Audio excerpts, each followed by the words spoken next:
মাই traditional কিচেনে আপনাদের সকলকে স্বাগত জানাই। আজকে আমি বাড়িতে খুব সহজে ছোট বড় সকলের প্রিয় হেলদি এবং টেস্টি একটা টিফিন রেসিপি নিয়ে চলে এসেছি। তার সঙ্গে থাকবে একটা নারকেলের চাটনি। তো কিভাবে করছি সম্পূর্ণ ভিডিওটা দেখানো রইল। আশা করি আজকের রেসিপি দুটো আপনাদের খুবই ভালো লাগবে। চলুন তাহলে রেসিপির দিকে এগোনো যাক। এখানে আমি 400 গ্রাম আতপ চাল ভিজিয়ে রেখেছি 1 ঘন্টা মতো। তারপর দেখুন জলটা ঝরিয়ে নিয়েছি। চালটা এখন আমি মিক্সির ভিতরে নিয়ে নিচ্ছি।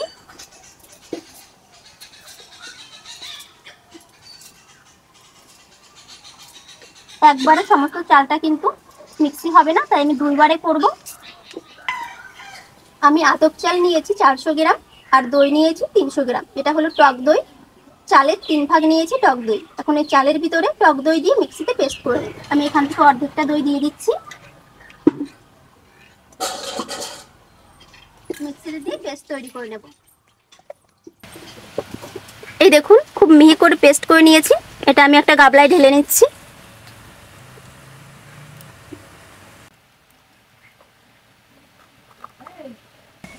চাল ও টক দইটাকে দেখুন মিহি করে পেস্ট করে নিয়েছি। এখন এর ভিতরে চালটা যেহেতু 400 গ্রাম ছিল তার 1 ভাগ দিয়ে দিচ্ছি আমি সুজি, মানে 100 গ্রাম সুজি দিয়ে দিচ্ছি। সঙ্গে আমি স্বাদ অনুযায়ী একটু লবণ দিয়ে দিচ্ছি। এখন ভালো করে মিশিয়ে নেব সুজিটাকে।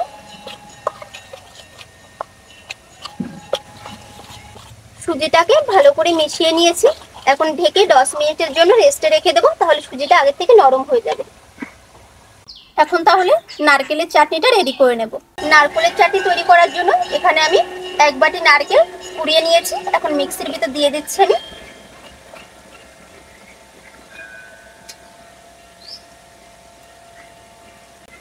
এখন দিয়ে দিচ্ছি কিছু ছোলা ভাজা, কিছু ভাজা বাদাম, 4টে কাঁচা লঙ্কা, কয়েকটা আদা কুচি, সঙ্গে দিয়ে দিচ্ছি একটা কারি পাতা। সমস্ত কিছু একসঙ্গে এখন পেস্ট করে নেব। এই দেখুন পেস্ট তৈরি করে নিয়েছি। পেস্ট করার সময় কিন্তু আমি 1 কাপ জল ব্যবহার করেছি।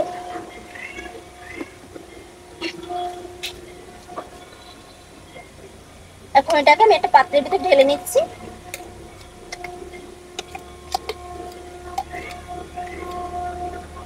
নারকেলের চাটনিতে চলুন এখন তড়কা মেরে নিই। কড়াইতে সাদা তেল দিয়ে দিচ্ছি। এই তেলে দিয়ে দিচ্ছি 2টো শুকনো লঙ্কা, কালো সরিষা, দিয়েছি কারি পাতা। ভাজা হয়ে গেছে, এখন নামিয়ে নেব। একবারে নারকেলের পেস্টের ভিতর ঢেলে দিচ্ছি। সঙ্গে একটু লবণ দিয়ে দিচ্ছি। এখন ভালো করে মিশিয়ে নেব। ভালো করে মিশিয়ে নিয়েছি। কত সহজে দেখুন নারকেলের চাটনিটা রেডি হয়ে গেল। চলুন এখন টিফিনটা রেডি করে নিই। মিশ্রণটিকে চামচ দিয়ে একবার ভালো করে মিশিয়ে নিচ্ছি। দেখুন ঠিক এরকম একটা ঘন ব্যাটার হয়েছে। এই মিশ্রণটিকে আমি এখন 2টি ভাগে ভাগ করে নেব।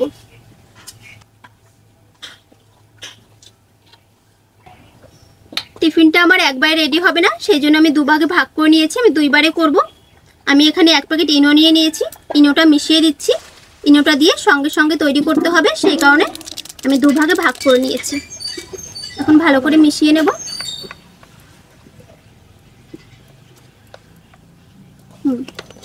ইনো দিয়ে যে ভালো করে মিশিয়ে নিয়েছি। ইনো দেওয়ার কারণে দেখুন বুদবুদি উঠছে। এখানে আমি একটা স্টিলের থালা নিয়ে নিয়েছি। এই থালায় আগে থেকে আমি সাদা তেল লাগিয়ে নিয়েছি। এই থালায় যে কালো কালো দাগটা দেখছেন, এটা কোনো নোংরা নয়, এটা তেঁতুল রাখাতে দাগ হয়ে গেছে। তো এই থালার ভিতরে আমি মিশ্রণটা ঢেলে দিচ্ছি।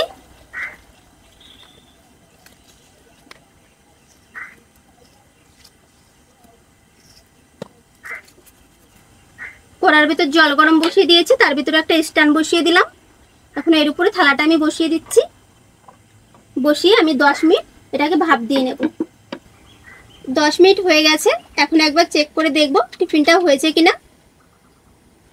এই দেখুন কত সুন্দর ফুলে গেছে, কতটা সুন্দর দেখতে লাগছে। এখানে দেখুন আমি একটা স্টিক নিয়ে নিয়েছি। স্টিকটা আমি মাঝ বরাবর ঢুকিয়ে দিচ্ছি। দেখুন স্টিকের গায়ে কিন্তু একটু লেগে নেই, তার মানে টিফিনটা রেডি হয়ে গেছে। এখন নামিয়ে নেব টিফিনটা। দেখুন এই যে নামিয়ে ঠান্ডা করে নিয়েছি। এখন দেখুন একটা চাকুর সাহায্যে সাইড থেকে একটু ছাড়িয়ে নেব আমি।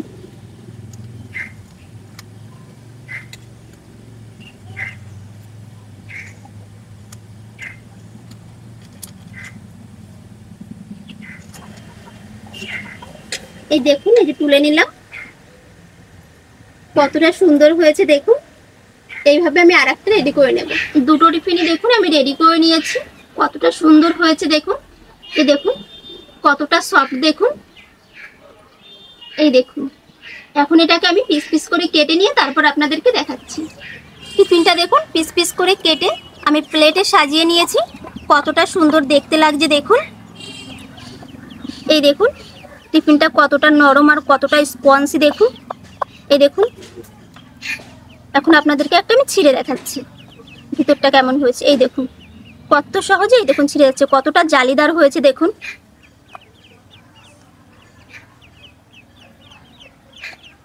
এই দেখুন একটু টিফিনের সঙ্গে এই দেখুন একটু নারকেলের চাটনি ভরিয়ে নিলাম।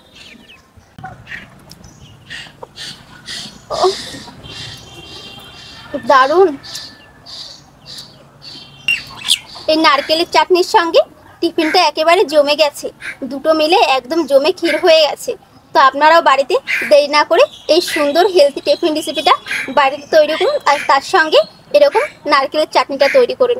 দেখবেন ছোট বড় সকলে খুব আনন্দ করে খাবে, অনেক তৃপ্তিদায়ক খাবার আর অনেক হেলদিও।